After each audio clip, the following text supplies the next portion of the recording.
let me stand in the light. I have a keloid scar here on my chest. Ooh, that's right, that was dinner and a show. Now, I've had this thing since I was 11 years old, and it's gotten bigger over time. It didn't always look like this. To begin with, it kind of just looked like an angry pimple. You know, like a really angry pimple. Like someone had said some shit about this pimple's mum. Like Barnaby Joyce kind of angry pimple. And look, I am stuck with it, so I've kind of learnt to love it. But that certainly wasn't always the case. The teen years, when I was first dating, they were tough. See, I had acne, really bad acne as a teen, and so my face was never going to be my A game. I had to learn to rely on other assets. But because of the placement of my scar, my dates would sometimes get distracted, and I'd have to be like, excuse me, my tits are down here.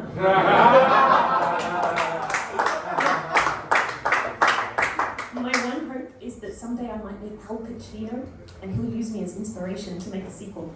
And just picture it. This summer, Al Pacino is scar tits. Say hello to my little friends. Wouldn't it be great? I could see it up there now in like a double bill with other such classics as Spider Manus Island, No Way Home, When Harry Fucked Sally, or I'll Have What She's Having, Chlamydia, or Chariots on Fire, The Broadmeadows Story. Funnily enough, I actually used to live in Broady back in my share house days, and one day, I'll never forget it, I actually had to call the cops on my housemate when I found him for the third time with his dick in the cornflakes. Turns out he's a serial rapist. But no, look, it was horrible. I had to make a whole police report, and they started asking all these questions, like, but what was the serial wearing? And the further the investigation went on, the more stuff came to light, the more horrible stuff came to light about my housemate. And it turned out that he would actually profile his victims. They had to be just right. He would look for a cereal that was not only low GI, but also low in self-esteem. And he was racially motivated too. You know, he'd go for rice bubbles, but not Cocoa Pops. And in one particularly disturbing incident, he took advantage of some special K. In lighter news, Germany.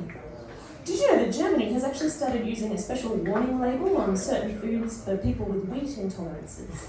They're calling it a gluten tag, which is great news for the celiacs. You know, fun fact actually, it was a celiac who took my virginity. He said he preferred things deflowered. Which is fair, that's fair. I have dated an interesting array of people in my time. My love life has been a bit like a rich fruit salad, if you will. In fact, if you'll indulge me, I'd like to review some of the highlights. We have here my first boyfriend, lychees. You know those small, white, kind of slimy looking balls? Yeah. My first girlfriend, on the other hand, was a pineapple. Prickly exterior, but sweet on the inside. And her juices all dribble down your chin. I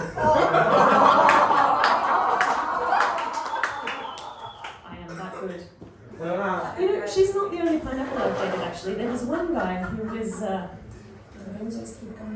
he was really into, like, titty fucking. He was more like tinned pineapple, you know? The kind who comes in cans. Found out that one of my exes got a vasectomy recently, so now, in my mind, he's kind of like a genetically modified watermelon. Seedless. Oh, then there's the cucumber. Now, that's not a metaphor, I was just going through a dry spell. But I think that the silver lining here is that, you know, even though all of those relationships eventually soured, at least I've never been graped. Thank you very much.